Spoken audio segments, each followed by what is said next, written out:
Мама, я тебя тоже очень люблю.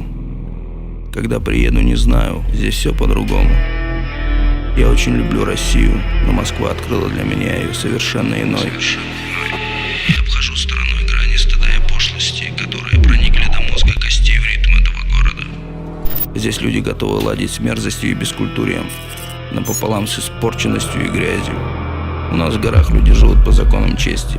Для нас гость – это свет в дом, жена – хранительница мира и спокойствия, а мужчина – благополучие в семье. Москва – это не Россия. Настоящая Россия – это Чечня. В Москве женщины и мужчины не уважают друг друга. Девушки выставляют свою красоту всем на показ, ведут себя вульгарно и мужеподобно, а мужчины поддаются мимолетным соблазнам и похоти. Я смотрю на моих братьев, которые родом из тех же мест, и понимаю, что столица превратила их в безвольных людей, покорных насилию и хамству, заставила забыть все наши традиции и культуру.